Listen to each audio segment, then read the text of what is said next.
Volg's world title fight against Elliot Mike is one of the most insane fights in all of Hajime no Ippo. Volg had less than 1 week to prepare for this bout since it was thrown together at the last second. Meanwhile, the champion had been analyzing every detail of him for years. Volg was in a tight spot. Not only was everyone in the arena against him, but the referee was blatantly biased toward the hometown champion. To make matters worse, he was blatantly sabotaged toward the end when the champion was basically given a second chance after he clearly lost the fight. After it was announced that Ippo would fight Alfredo Gonzalez soon, Volg's world title fight was officially set. The world champ had the scheduled fight, but the initial challenger was pulled from the event and Volg stepped in as a last-minute replacement. Even though Volg had been ranked first in every boxing sanction in the junior lightweight category for multiple years, he was never given a world title shot because he was a foreigner who would dominate the division, which meant less money for promoters. This title fight is Volg's only shot at the world belt, and he has just 1 week to prepare for the most crucial fight of his career. Then I also got the news for the world title fight, so he traveled to Tokyo and met up with Ippo to watch the match alongside him.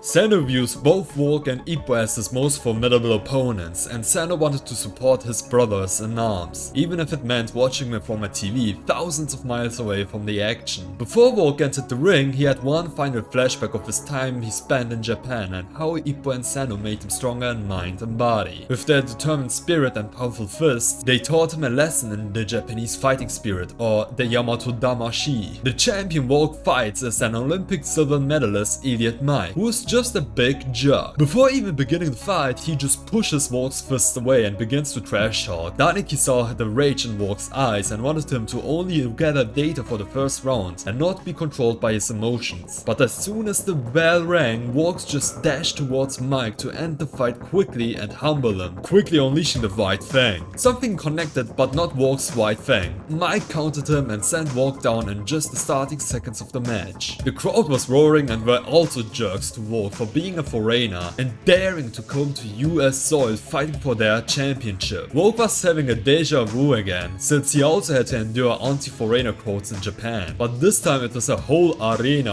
of them just wanting to see him completely out cold, while Volg's only supporters were his corner and 2 Japanese fans cheering for him miles away. The champion wastes no time and wants to finish Volg off when he already was weak. Volg is still trying his best to fight back, but that knockdown earlier got him weak, and he was getting mauled right now. He even tried to use the White Fang again, but Mike just deflected him and was being a jerk again, saying too bad. Just when the ref was about to step in and end the match, Volg managed to find an opening and lightly tap Mike, which then ended the first round. Mike is still a jerk and says, "Is this all Volg's got?" He even questioned the ref on why he did not end the fight earlier, to which the ref just suspiciously says that the crowd likes a good KO. Even his coach said that he should just not worry about it. In Volg's corner, he was keeping it cool and mentioned he had it way rougher against Sando and Ippo and that he could endure these fists with ease. When the second round began, Mike just charges in and says again, "Too bad." That jerk wants to finish Volg off now, but Volg unleashes a secret weapon and jabs Mike from unusual angles that are impossible to predict. It is the Heian that Daniki taught him, and this is the very first time Volg is using it in a match to keep the element of surprise in case he had to use it against the world champion. Volg survived the second round thanks to the Heian, but in exchange, Mike has memorized which angles the Heian is hitting from. Now Volg and Mike are in a psychological warfare over how the fight will go on. Both men try to outplay each other by predicting where the punches will come from and whether a punch is going to be a feint or real. They are practically playing 4D chess with one another, which honestly is so refreshing after watching countless matches where strategy doesn't even come close, and both boxers just engage in a mud fight like cavemen. Ippo and Sando even admitted they would have been cooked if they were in Volg's shoes, since both are not technicians but sluggers. The crowd is even quiet now since the thrill of who will connect first is getting to them, but at least one guy in the crowd is amused by this fight. It's Golden Boy David Eagle. The round ends and the jerky Mike is now smirking since he's enjoying himself. Eagle recounts the time when they were in the Olympics where Mike was whining that he lost the gold medal because he had to fight a guy he wasn't expecting and had no strategy against. Mike enjoys using psychological tactics to win his fights, and before even becoming a world champion he looked up to Volg and his skills, hoping that Volg would become a world champion so he could challenge him. But time moved on and Mike became a world champion before Volg did. Since Volg isn't popular popular as a foreigner. Since then, Mike has analyzed Volg from toe to his head in his fights. He therefore had all the time in the world to prepare against Volg, while Volg had only 1 week of preparation. Mike said the fight was in his favor and that he's going to win it. Volg knew he would lose, but also had one strategy up his sleeve that he cooked up with Daniki. Volg got close into an infight and was aiming for Mike's liver while also receiving most of the damage from Mike's fists. It was a calculated strategy. Mike would think Volg was only aiming for his midsection, while Volg was getting his R kick for a full round straight, totally out of gas by the end of it. But Volg still had the Japanese fighting spirit within him and looked to end the fight in the next round. Volg took one big breath and threw an uppercut instead of a body blow. Mike knew something was fishy, looked to his left and saw another fist coming. It looked like it hit him, but Mike used dodge, which is highly effective. Mike was now reorganizing Volg's insides, since Volg was keeping his head safe, because he knew if Mike hit him, it was good night for Volg. So he was keeping his head low while Volg was just punching the living crap out of Volg's kidneys, where you just knew he would be pissing blood the next day. Volg had a flashback and recalled that compared to Ippo's fist, this was nothing, and he was now going for the final attack. Mike knew something big was coming and blocked himself to the fullest capacity, but he definitely wasn't expecting the fist to just slip through his guard and hit him. However, that jerk somehow stopped it at the last second and said again, too bad. Well, too bad for Mike, it was just a sacrificial punch for Volg to hit the white fang from a blind spot. Mike's stupid